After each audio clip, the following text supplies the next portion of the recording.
Hello all. तो आज हम लोग कैलकुलेट करने जा रहे हैं efficiency of Carnot engine. Carnot engine क्या होता है? ये एक तरीके का इंजन होता है जो कि कार्नो साइकिल के ऊपर आधारित होता है। कार्नो साइकिल क्या होता है? ये जो ब्लू कलर से साइकिल दिख रहा है इसी को कहते हैं कार्नो साइकिल। इसमें कौन कौन से प्रोसेस होते हैं? सबसे पहला कार्नो साइकिल में प्रोसेस है ए टू बी।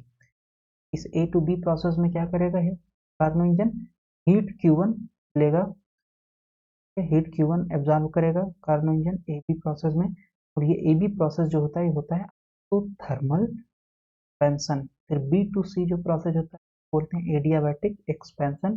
फिर सी से डी जो होता है वो होता है तो थर्मल कंप्रेशन, क्योंकि ये सेम टेम्परेचर T2 पे होगा। डी से ए जो होता है कंप्रेशन। तो ये हमारा कार्नो साइकिल है। तो लेट से process A B. A B process कैसा प्रोसेस है? ए बी प्रोसेस है हमारा आइसोथर्मल एक्सपेंशन। आइसोथर्मल एक्सपेंशन में क्या होगा? टेम्परेचर जो रहेगा वो कांस्टेंट रहेगा। जब टेम्परेचर कांस्टेंट है और हमने कौन सा गैस लिया है इसमें, वर्किंग सब्सटेंस कार्बन इंजन का है आइडियल गैस। तो आइडियल गैस की प्रॉपर्टी है कि अगर टेम्परेचर कांस्टेंट है तो जो इंटरनल एनर्जी होगा वो सेम रहेगा। ये क्योंकि इंटरनल एनर्जी आइडियल गैस का केवल और केवल टेम्परेचर के ऊपर डिपेंड करता है, तो इसलिए टेम्परेचर कांस्टेंट है तो ये change in internal energy zero हो गया। तो फर्स्ट लॉ ऑफ थर्मोडायनेमिक्स से हीट बराबर वर्क हो जाए। ठीक है, तो Q1 is equal to W A B process में जितना वर्क डन किया सिस्टम ने, और ये हो जाएगा A to B P D V, क्योंकि डब्ल्यू होता है पी डी वी। पूरा निकालने के लिए वर्क डन हमें ए से बी तक पूरा इंटीग्रेट करना पड़ेगा। तो Q1 आ जाएगा हमारे पास डब्ल्यू ए बी। अब इसको इंटीग्रेट करने के लिए तुरंत ऐसे इंटीग्रेट नहीं कर सकते क्योंकि P है यहाँ वॉल्यूम है, तो हमें क्या यूज करना पड़ेगा? पी वी बराबर एन आर टी। तो हमें यूज करना पड़ेगा पी बराबर एन आर टी। अगर हम यहाँ कैलकुलेट करें तो पी बराबर आ जाएगा ideal gas equation N R T upon V. P बराबर एन आर टी से हमारे पास आ जाएगा pressure equal to N R T upon V. लेकिन ए बी प्रोसेस में टेम्परेचर कितना है? टेम्परेचर है T1। तो यहाँ पे आ जाएगा ये T1, so this N R T1 upon V. P की जगह रख दिए, वॉल्यूम कहाँ से कहाँ चेंज हो रहा है? वी ए से वी बी डी वी। और इसको इंटीग्रेट कर देंगे तो एन आर T1 पूरा कांस्टेंट है तो यह आ जाएगा 1 upon V D V. So this is V A से वी बी। तो हमारे पास आ जाएगा Q1 is equal to W A B N R T1। अब इसका मान कितना होगा? इसका मान हो जाएगा log V। फिर अपर लिमिट लोअर लिमिट है, सब्स्टिट्यूट कर देंगे तो यह N R T1 log V B upon V A. ठीक है, फिर process B C. Process B C कैसा प्रोसेस है? It is adiabatic expansion. Adiabatic expansion इसका मतलब change in heat. Adiabatic process में हमेशा जीरो होती है by definition of adiabatic process. तो इसलिए बीसी जो होगा आपका एडियाबैटिक एक्सपेंशन होगा तो चेंज इन हीट जीरो हो गया। तो फर्स्ट लॉ ऑफ थर्मोडायनेमिक्स से internal energy plus work done बराबर जीरो। फिर डब्ल्यू बी सी क्या हो जाएगा? P D V integration from B to C, क्योंकि हम प्रोसेस बी टू सी के लिए निकाल रहे हैं। तो वर्क डन हो जाएगा B to C is equal to integration from B to C P D V. Adiabatic process के लिए हमारे पास पीवी बराबर है नाटी तो होता ही है, लेकिन जो हमारे पास इक्वेशन है जिसको क्वाशान इक्वेशन बोलते हैं एडियाबैटिक प्रोसेस के लिए होता है P V to the power gamma बराबर कांस्टेंट। और ये जो के है जो गामा होता है सीपी बाई सीवी। तो अब यहाँ पे हमें इसका मान रखना है क्योंकि यहाँ पे पी बराबर नाटी काम नहीं करेगा, यहाँ पे कौन सा काम करेगा? ये equation P V to the power gamma बराबर पी की जगह वैल्यू सब्सटीट्यूट कर देंगे तो ये K upon V to the power gamma हो जाएगा। यहाँ से निकाल लेंगे डीवी। और इंटीग्रेट कहाँ से कहाँ करेंगे? बी टू सी प्रोसेस के लिए निकाल रहे हैं तो इंटीग्रेशन हो जाएगा वी बी से लेकर के वी सी। और के कांस्टेंट है बाहर निकाल लेंगे तो आ जाएगा V to the power minus gamma D V V B. इसका इंटीग्रेशन क्या होता है? X to the power N का इंटीग्रेशन होता है X to the power N plus one upon N plus one. तो ये minus gamma plus one upon minus gamma plus one integration V B से वी सी। तो W B C आ जाएगा K upon this is one minus gamma. और यहाँ पे upper limit रखोगे तो V C minus gamma plus one minus V B minus gamma plus one. ठीक है, तो ये हमारे पास आ जाएगा वर्क डन। लेकिन क्योंकि point B and C are on same adiabats, B और सी सेम एरिया बैट्स पे एक ही एडियाबैटिक प्रोसेस के पॉइंट है, इसका मतलब है ये एडियाबैटिक इक्वेशन को सेटिस्फाई करेंगे जो कि हमारे पास है P V to the power gamma बराबर कांस्टेंट। तो बी के लिए लगाओगे तो बी के लिए हमारे पास आ जाएगा P B V B to the power gamma P C V C to the power gamma बराबर के, जो कि है कांस्टेंट। अब इसका मान यहाँ पे सब्सटीट्यूट कर देंगे। तो सबसे पहले के जाएगा अंदर यहाँ पे, तो दिस इज 1/1 माइनस गामा। के अंदर गया तो ये हो जाएगा K V C to the power minus gamma plus 1। लेकिन अब के का मान हम सब्सटीट्यूट करेंगे P C V C to the power gamma, तो यहाँ पे हम सब्सटीट्यूट कर देंगे P C V C to the power gamma into V C to the power minus gamma plus 1 minus, फिर ये के यहाँ पे भी मल्टीप्लाई होगा, तो यहाँ पे अब हम ये वाली वैल्यू रखेंगे P B V B to the power gamma, जिससे कि ये दोनों सॉल्व होकर के सिंपल हमारे पास एक्सप्रेशन आ जाए। तो डब्ल्यू बी टू सी आ जाएगा 1/1 माइनस गामा। इसको सॉल्व करेंगे तो ये पी सी, क्योंकि ये गामा है और ये पावर ज़्यादा है तो ये गामा गामा कैंसिल हो जाएगा, so P C B C minus P B V B. अब हमारे पास आइडियल गैस इक्वेशन लगेगा पी वी बराबर एन आर टी, पी बराबर एन आर टी। तो अब इस पॉइंट पे सी पॉइंट पे टेम्परेचर है T2, सो ये हो जाएगा P C V C is equal to N R T two, P C V C is equal to N R T two. B point पे टेम्परेचर है T1, तो ये आ जाएगा P B V B is equal to N R T one. Substitute कर देंगे, N R बाहर आ जाएगा, so this is P C की जगह आ जाएगा T2 minus T1।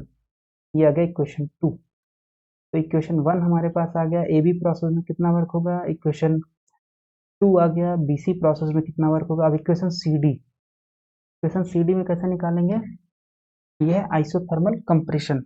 Isothermal compression में क्या होगा, फिर से आइसोथर्मल है तो चेंज इन इंटरनल एनर्जी हो जाएगी zero, change in internal energy zero. फिर से फर्स्ट लॉ ऑफ थर्मोडायनामिक्स में क्या हो जाएगा, हीट बराबर हो जाएगा वर्क डन, क्योंकि इंटरनल एनर्जी चेंज जीरो है। अब वर्क डन निकालने के लिए फिर से हम सी डी प्रोसेस के लिए निकाल रहे हैं, तो इंटीग्रेशन हो जाएगा C to D P D we.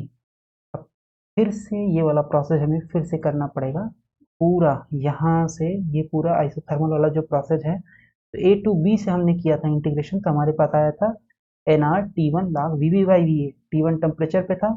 तो अब इसी तरीके से सिमिलर हम यहाँ पे चाहे तो पूरा इसको कैलकुलेट कर सकते हैं, चाहे तो डायरेक्ट लिख सकते हैं N R T two log C to D है तो V D upon V C आ जाएगा। तो हमारे पास ये आ गया सी डी प्रोसेस में वर्क डन आ गया। फिर डीए प्रोसेस में, डीए प्रोसेस में कौन सा प्रोसेस है, ये डीए प्रोसेस हमारे पास ये है एडियाबैटिक कंप्रेशन।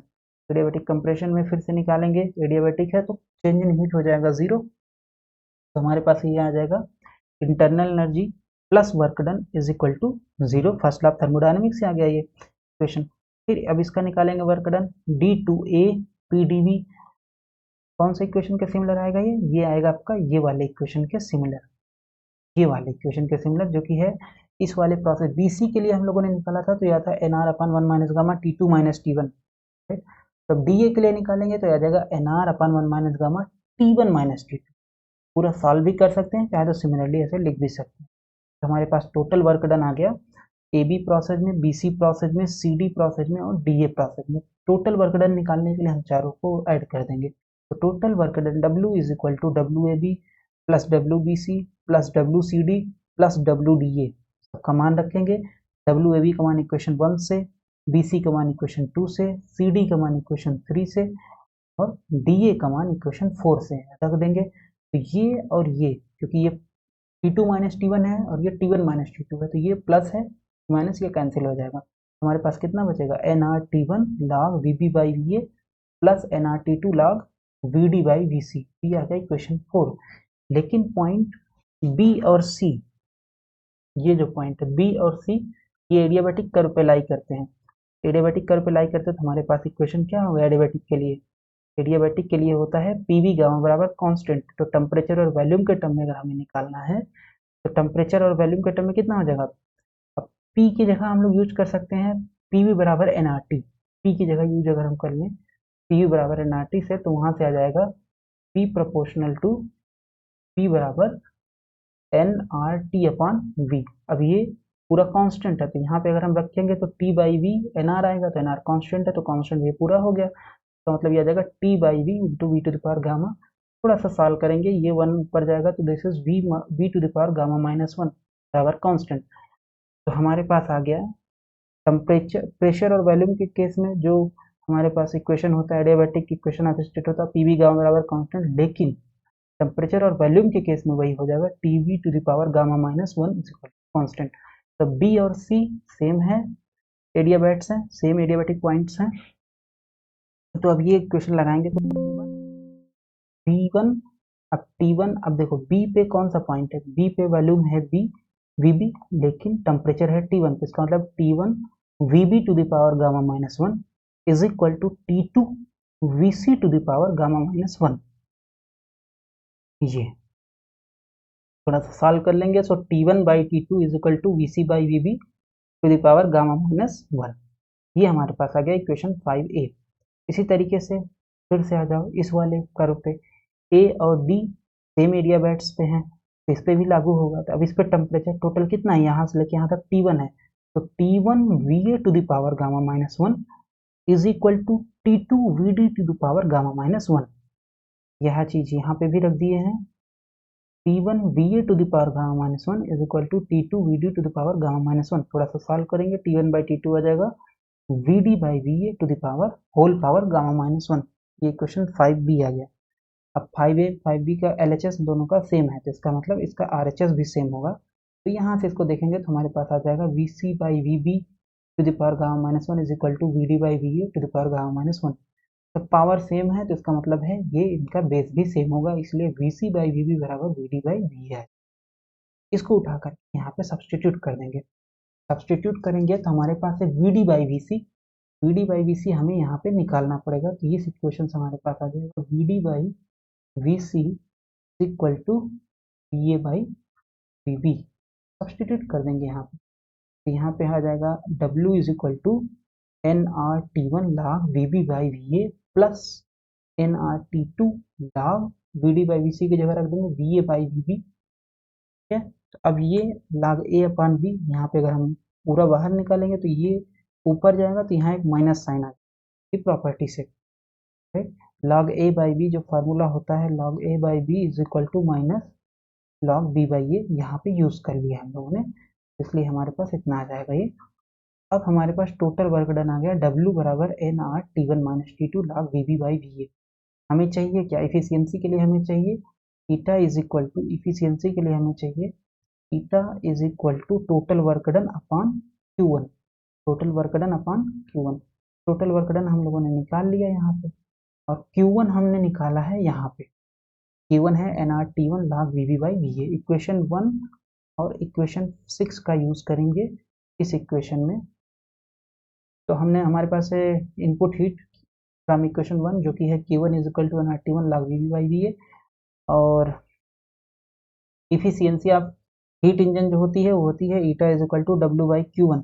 तो W हमारे पास इस इक्वेशन से था, यहाँ पे इक्वेशन 6 से यहाँ से सब्सटीट्यूट कर देंगे, तो nRT1 minus T2 log VB by VA, और ये Q1 है nRT1 log VB by VA, सब कैंसिल हो जाएगा, log VB बाई VA ऊपर नीचे कैंसिल, nR कैंसिल किया जाएगा, T1 माइनस T2। तो कार्नो इंजन के लिए जो हमारे पास आया है eta is equal to 1 minus, यहाँ से इसको थोड़ा सा अगर हम सॉल्व करें तो ये आ जाएगा हमारे पास T1 minus T2 upon T1।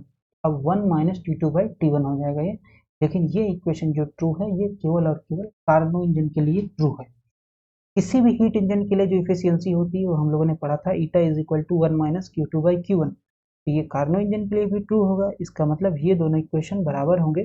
तो ये तभी बराबर होंगे जब Q1 by Q2 is equal to T1 by T2। लेकिन ये रिलेशन केवल और केवल ट्रू है कार्नो इंजन के लिए।